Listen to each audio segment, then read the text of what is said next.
Hello అండి అందరికీ. ఈరోజైతే గుంటగేడాకు ఇంకా మందారాకు తలకి పెట్టుకోవడానికి. సో ఎవ్రీ టైం ఇలానే తలకి పెట్టుకుంటా. ఇది ఏంటంటే వర్షం పడుతుంది మాకు అని చెప్పేసి నేను మధ్యాహ్నమే కోసుకొచ్చేసాను అనమాట ఆకు. సో చూడండి, మధ్యాహ్నమే తెంపుకొచ్చేసాను కదా, ఇక్కడ కాడలంతా కూడా నల్లగా అయిపోయింది. ఈ ఆకుని మళ్ళీ వాటర్లో కడుక్కోవాలి మనం, అలానే వేసుకోవద్దు.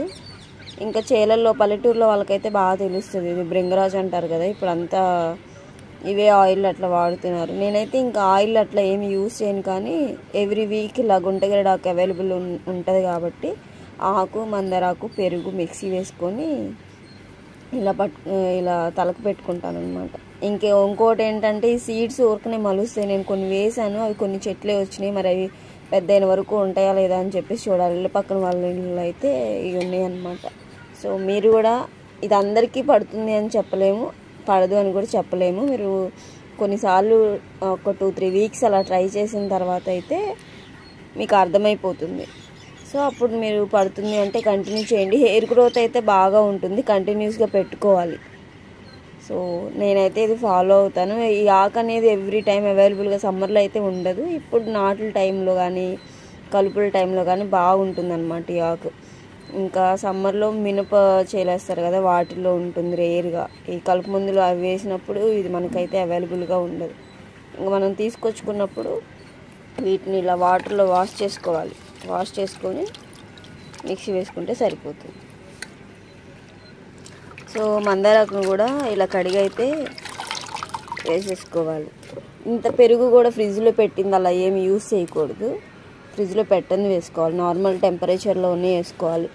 అట్లా కూలింగ్ అయితే అసలు వేసుకోవద్దు, తలకు పెట్టుకోవద్దు.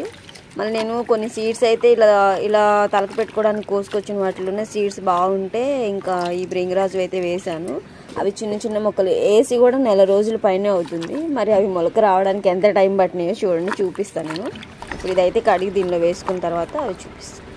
ఒకసారేమో ఈ కుండీల్లో వేసాను, అవి అసలుకి వచ్చినాయి. మళ్ళీ ఇక్కడంతా కూడా శంకు పూల చెట్లు, ఈ గడ్డి చెట్లు ఇవి ఉన్నాయి. సో దీంట్లో మొత్తం ఇదంతా కూడా చాలా న్యాచురల్గా చెప్పాలంటే, కానీ అవి కొన్ని వచ్చినాయి చూడండి.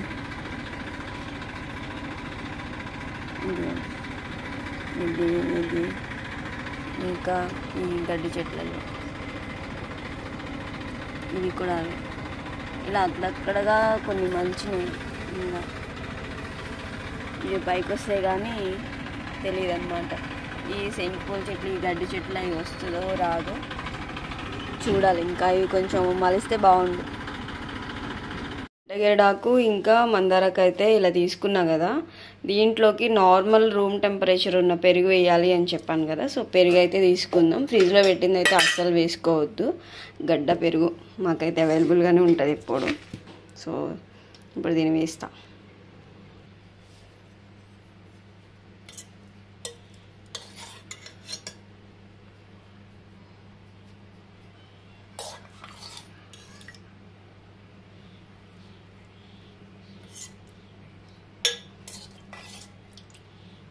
సో మీరు మెంతులు అలాంటివి కూడా ఉంటే వేసుకోవచ్చు. నేనైతే కొంచెం వేసిన, మరీ ఎక్కువ ఏం అవసరం లేదు.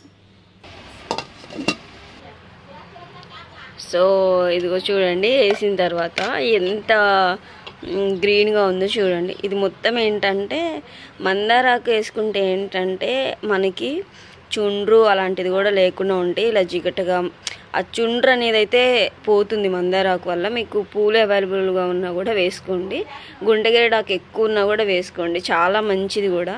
సో డెఫినెట్గా ఇలా ట్రై చేయని వాళ్ళు ఎవరైనా ఉంటే కనుక ఇది ఫాలో అవ్వండి. వెంటనే పెట్టుకోకుండానే ఇమీడియట్గా అయితే హెయిర్ పెరగదండి. కొన్ని వీక్స్ మీరు పెట్టుకుంటూ ఉంటేనే హెయిర్ గ్రోత్ అనేది మీకు ఇమీడియట్గా తెలుస్తుంది. లేదు పడట్లేదు అనుకున్న వాళ్ళు వదిలేసేయండి. అందరికీ ప్రతి వే అనేది అందరికీ ఇది సెట్ అవ్వాలి అని లేదు, కానీ మందారాకు వల్ల చుండ్రు పోతుంది, గుంటగేడాకు వల్ల హెయిర్ గ్రోత్ బాగుంటుంది. డెఫినెట్గా ట్రై చేయండి, ట్రై చేయని వాళ్ళు ఎవరైనా ఉంటే కూడా. ఓకేనా, నేనైతే ఎవ్రీ వీక్ ఇది ఫాలో అవుతాను. ఆకు దొరకనప్పుడు అయితే మనం ఏం చేయలేము, కొన్ని సీడ్స్ మనకి అవైలబుల్గా ఉంటే వేసేసుకోవచ్చు. ఓకేనా.